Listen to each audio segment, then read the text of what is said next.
I want to welcome Father Fernando. He's a Spanish priest who's visiting us from the Diocese of Valencia. In Valencia, they heard about how amazing St. Mark's is, and they had to send someone out to see if everything they said was true. In addition to this, Father Fernando is also here because he is imparting conferences to small group leaders and priests in line with the desire of the Archbishop to have every single Catholic in small groups. So he is here to help leaders to do a better job in conducting the small groups. So welcome, Father Fernando, and I hope we give him a warm welcome ourselves as we leave the church. Last Sunday, the gospel took us to a house in Bethany, the house of Martha and Mary. Both of them hosted Jesus in a beautiful dinner. But Martha and Mary, they had different expectations. And the dinner that initially was thought to be a beautiful dinner, there was some strife between the sisters, but Jesus brought it to a beautiful conclusion with a great lesson. This present Sunday, Jesus will talk about prayer. And this is such a beautiful and profound gospel that I want to walk with you through the main aspects of today's gospel reading. How does the gospel start? The disciples, they see Jesus pray. And when Jesus is done praying, they go up to Jesus and they say, "Teach us how to pray in the same way that John the Baptist taught his disciples." And when I was thinking about this phrase, I thought it about this way.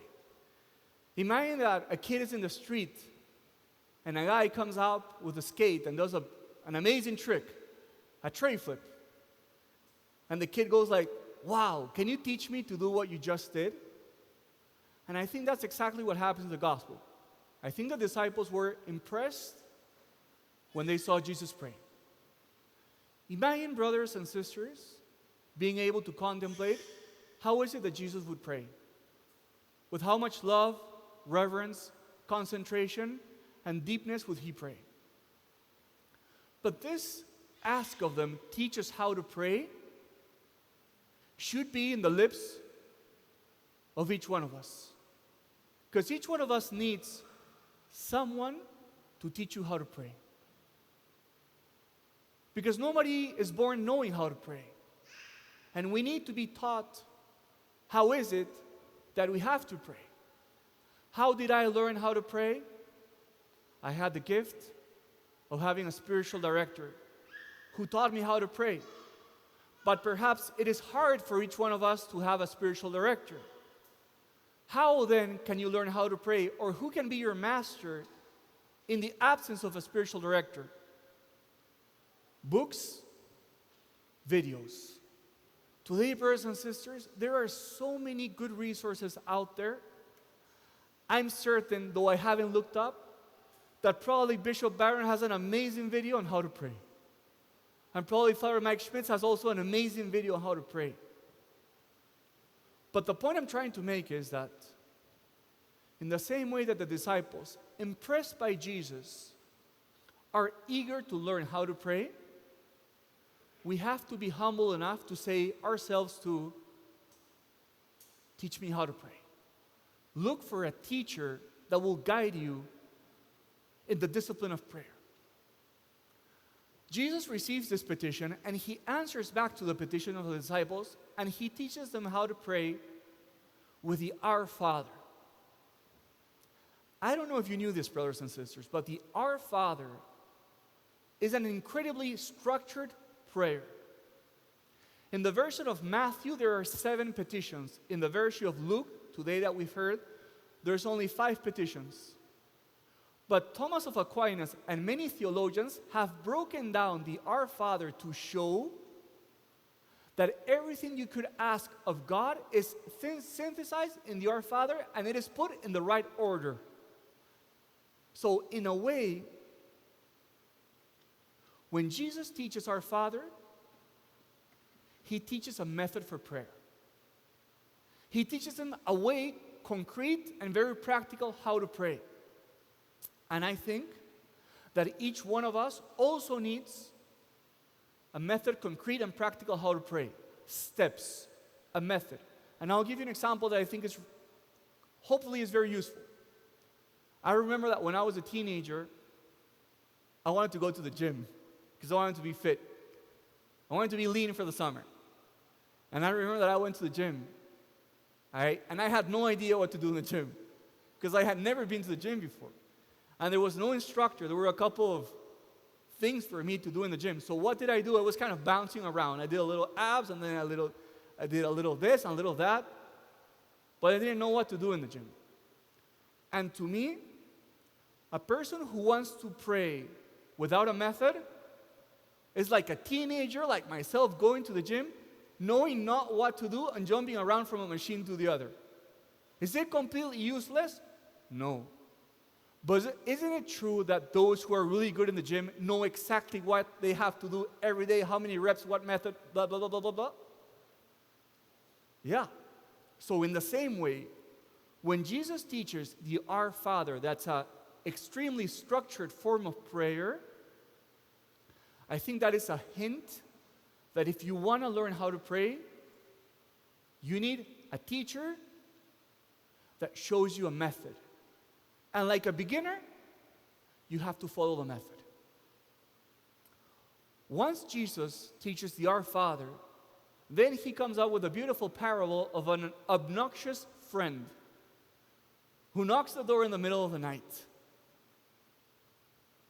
And this shows us that if you want to learn how to pray, it is not enough to have a teacher, it is not enough to have a method. If you want to learn how to pray, you have to pray every day. And I think that here, most people fall short. It's very hard to find someone who prays every day. But in the parable, Jesus is telling us, if you want to grow in prayer, and if you want to learn how to pray, you have to be as persistent as the obnoxious friend in the gospel. This is the way that I see it. Imagine that you were planting a small seed and you wanted a beautiful flower to grow. What's better? To flood the flower once a month, or to keep the seed humid with a couple of drops every day? It's the same thing with prayer. My encouragement is always, pray a little, but pray every day, rather than praying a lot and being inconsistent. But the key for growth in prayer is consistency. And I think that we should learn that if we want to pray well, prayer has to be a daily aspect of our lives. Last comment. After Jesus runs them through the parable, he says something, I would say, mysterious or enigmatic. He says, ask and you shall receive. Knock and the door will be opened. Who that asks something of a father receives something worse than what you have asked for. So when you hear these words of Jesus, it may seem like Jesus is saying, if you persist enough, you will convince the Lord. If you're persistent enough in asking, you will receive whatever you want. But that is not true. Listen to what Jesus says. He says, if you ask, you will receive. He doesn't say, if you ask, you will receive what you're asking for. He says, if you ask, you will receive. He says, if you knock, the door will be open. It doesn't mean that what's behind the door is exactly what you were expecting, but he's saying, if you knock, the door will be open. So what I think the insight is, pray, and you will receive not what you were expecting, but you will receive something that sometimes, or most of the time, is much better. And I want to give you a great example from the life of one apostle. This happened I came across this reading on Friday, the feast day of St. James. It really illustrates what I'm saying. St. James came up to Jesus with his brother John and the mother. Who remembers what was the petition they had for Jesus? They said, Lord, we want to be the first ones in the kingdom. We want to be at your right hand, at your left. We want to be number one. You know what was the nickname of James and John? Sons of Thunder. You know why Sons of Thunder? Because they were choleric people. They knew what they wanted, and they will pursue what they wanted no matter who they were. You know what I mean. So they say, we want the first places. That's their petition. We want the first places. And you know what's the interesting thing? Jesus gave James the first place. You know why? James was the first martyr. James said, I want to be reigning with you, the first one. And Jesus said, okay, you'll be the first one, but not in the way that you expect. He was the first martyr. You see, ask and you shall receive. Knock and the door will be opened. So when you pray, don't expect that you will receive exactly what you're asking for, but be certain that there's something you will receive. So brothers and sisters, in synthesis, what did I want to share with you? Lord, show me how to pray. Teach us how to pray. Find a teacher. Do you have a teacher? Go online. Look for a teacher. Number 2, he teaches the Our Father. Find a method. Number 3, every day, think about the flower. Keep it humid. Don't flood it once a month. Keep it humid with a little prayer every day. And finally, if you pray, you will receive. Not exactly what you want, but certainly you will receive. Brothers and sisters, I encourage you and challenge you that this week, may it be more prayerful for you. That you may pray every day. Just a little bit, but pray every day.